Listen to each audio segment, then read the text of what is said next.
On the North Carolina coast, a 400-year-old unanswered question still piques people's curiosity. What happened to the group of colonists who vanished while trying to start England's first settlement in North America? England wanted to establish a settlement in the New World in the hopes of finding precious metals and gems, converting native peoples, and competing with Spain. After 2 initial visits to Roanoke Island, colonists were brought over to the New World on ships to establish a permanent agricultural settlement. John White, responsible for governing the colony, left shortly after their arrival to return to England to get more supplies. After his return trip to Roanoke was delayed for almost 3 years, he sailed across the Atlantic only to find the colonists had vanished. With little evidence of where the colonists could have gone, the lost colony of Roanoke has remained one of the biggest mysteries that historians are still trying to unravel to this day. In 1587, a group of 117 men, women and children leave England on a ship the size of a school bus to try to start their nation's first permanent village on the North American continent. 2 of the women are pregnant. They all survive the 10-week voyage, making a home on Roanoke Island at an abandoned fort.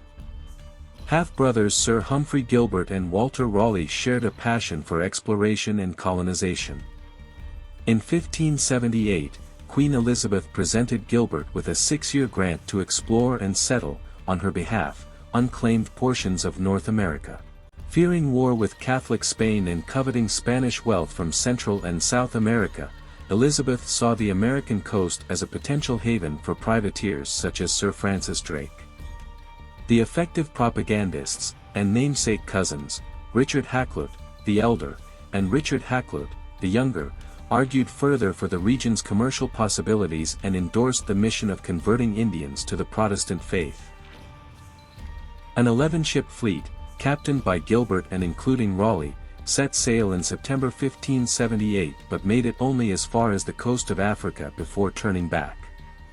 In March 1580, Gilbert dispatched the Azorian-born pirate Simon Fernandez on a reconnaissance voyage to New England and the mid-Atlantic coast before himself leading a larger mission, in June 1583, first to Newfoundland and then to Cape Breton Island, Nova Scotia. Unquenchably adventurous and sometimes reckless, Gilbert ran into a nasty storm and died at sea. But by then Gilbert's brother Raleigh was close to the Queen, who appreciated his lavish dress and what one observer described as his strong natural wit and bold and plausible tongue.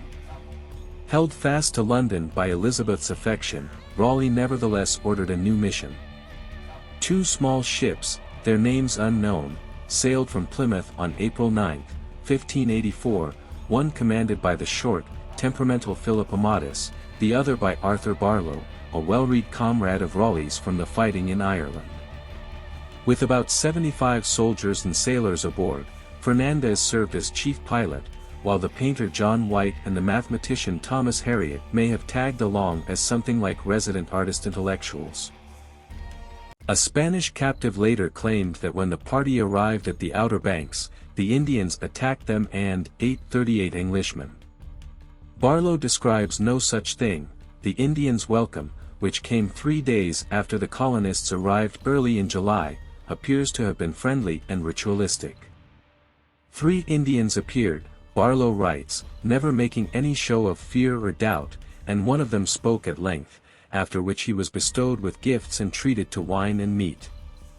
The expedition employed a standard route for transatlantic voyages, sailing south to catch trade winds, which carried them westward to the West Indies, where they collected fresh water. The 2 ships then sailed north until July 4, when they sighted land at what is now called Cape Fear.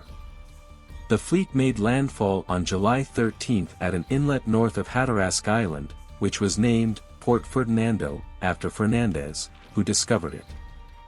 Upon their return to England in the autumn of 1584, Amatus and Barlow spoke highly of the tribe's hospitality and the strategic location of Roanoke. They brought back 2 natives, Wanchese, a Secotan, and Manteo, a Croatan whose mother was the chieftain of Crotone Island.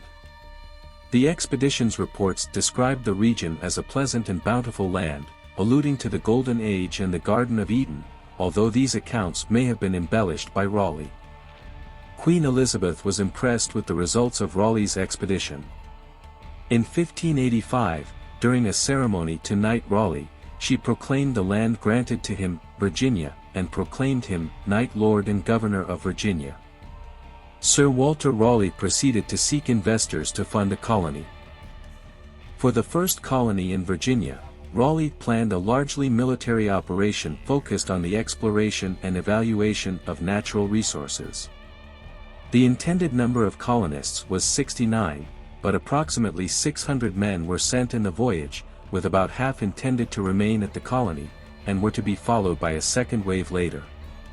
While awaiting the fleet, Grenville established a base camp, where his crew could rest and defend themselves from Spanish forces. Lane's men used the opportunity to practice for building the fortifications that would be needed at the new colony. The crew also set about replacing the lost pinnace, forging nails and sawing local lumber to construct a new ship.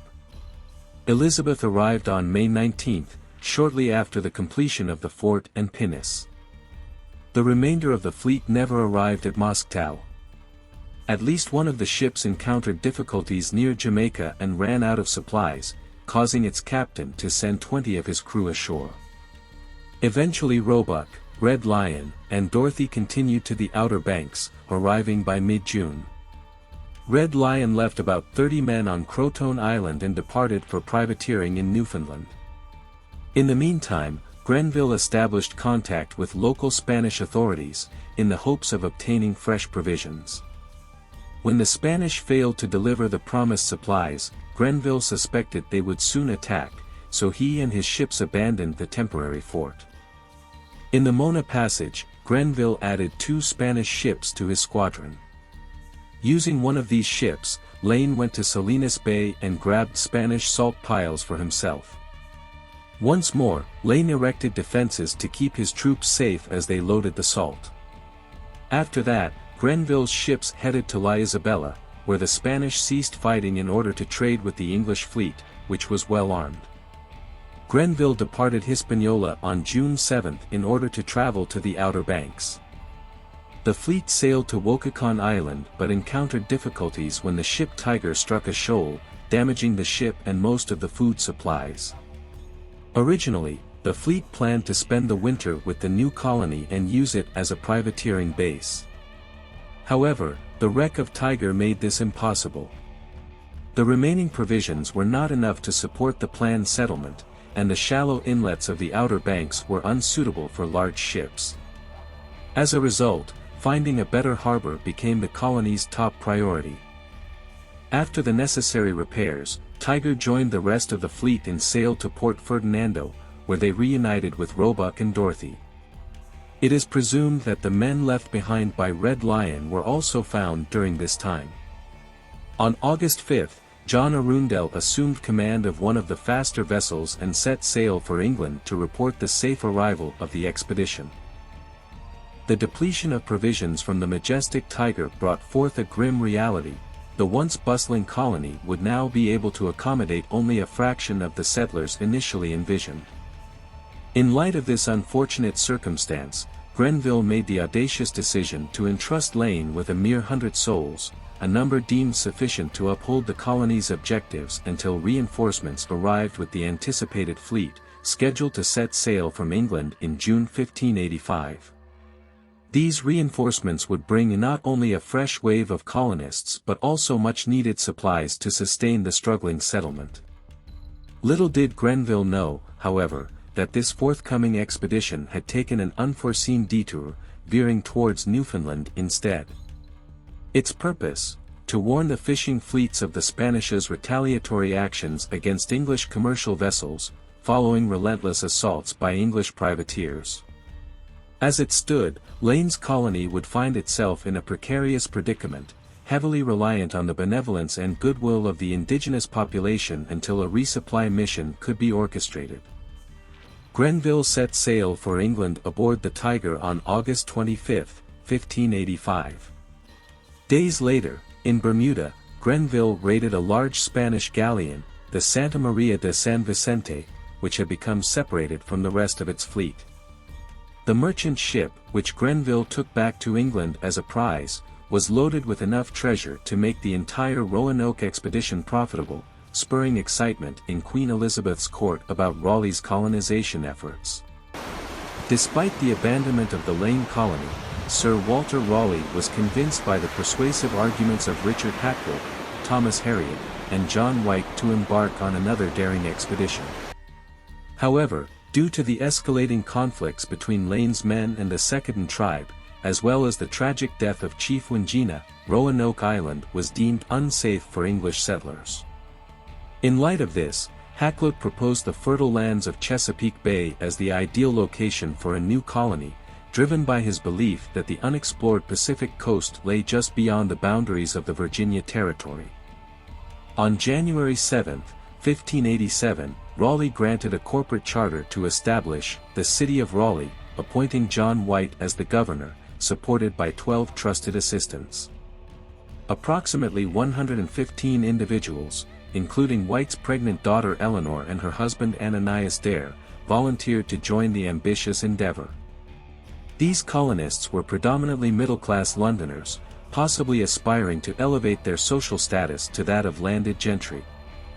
Notably, Manteo and Toei, who had previously departed the Lane colony with Sir Francis Drake's fleet, were also enlisted for this expedition. This time, the group included women and children, but they lacked an organized military force. The expedition set sail with a fleet consisting of 3 ships, the flagship Lion, under the command of Captain John White, with master and pilot Fernandez at the helm, accompanied by a flyboat led by Captain Edward Spicer, and a full-rigged pinnace commanded by Captain Edward Stafford. On May 8, they embarked on their momentous journey. On July 22, the flagship and pinnace dropped anchor at Croton Island. John White intended to transfer 40 men onto the pinnace and sail to Roanoke, where he planned to consult with the 15 men stationed there by Sir Richard Grenville before continuing their voyage to Chesapeake Bay. However, upon boarding the pinnace, a representative of Fernandez on the flagship unexpectedly ordered the sailors to abandon the colonists on Roanoke. The following morning, John White's party arrived at the site of the abandoned Lane colony. The once formidable fort had been dismantled, and the houses stood empty, entangled in the overgrowth of melons. Apart from the haunting presence of human bones, there was no evidence to suggest that Grenville's men had ever set foot there, except for the remains of one unfortunate soul whom White believed had fallen victim to Native American aggression. Upon the arrival of the flyboat on July 25, all the colonists disembarked, their hopes and uncertainties intertwined as they embarked on this new chapter of their lives. Tragically, George Howe, one of the colonists, met his untimely demise at the hands of a native while venturing alone in search of crabs in Albemarle Sound. After a challenging journey, White returned to England in November 1587, where news of the Spanish Armada preparing for an attack had reached London. Queen Elizabeth had prohibited any ships from leaving England to join the battle. However, Grenville was given permission to lead a fleet to the Caribbean to attack the Spanish, and White was allowed to accompany him on a resupply ship. The fleet was scheduled to launch in March 1588, but unfavorable winds kept them in port. Eventually, Grenville was ordered to stay and defend England. 2 smaller ships in Grenville's fleet, the Brave and the Roe, were deemed unfit for combat, so White was given permission to take them to Roanoke. They set sail on April 22, but the captains attempted to capture Spanish ships for profit. On May 6, they were attacked near Morocco by French mariners or pirates. Many crew members were killed, and the supplies intended for Roanoke were looted, forcing the ships to return to England. On August 18, White and his party arrived at their destination and found fresh tracks, but no contact with anyone. They discovered the letters CRO carved into a tree, and upon reaching the colony site, they saw that it had been fortified with a palisade. Near the entrance, the word Croton was carved into a post. White interpreted these signs as an indication that the colonists had relocated peacefully to Croton Island as planned. Inside the palisade, they found dismantled houses and looted trunks. None of the colony's boats were found along the shore. They planned to return to Croton the next day, but their ship's anchor cable snapped, putting them at risk of shipwreck. They were unable to continue the search and decided to return to England. However, their journey was filled with challenges, and they arrived in England on October. The fate of the lost colony of Roanoke has remained a mystery, with various theories proposed.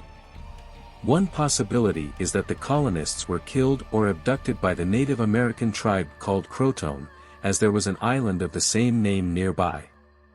Other hypotheses suggest that they attempted to sail back to England but got lost at sea, were attacked by Spaniards from Florida, or integrated into a friendly tribe further inland. In 2007, DNA analysis began to determine if local families are related to the Roanoke settlers or local Native American tribes. Despite the unanswered questions, the lessons from Roanoke may have benefited the subsequent English settlers who established Jamestown 17 years later.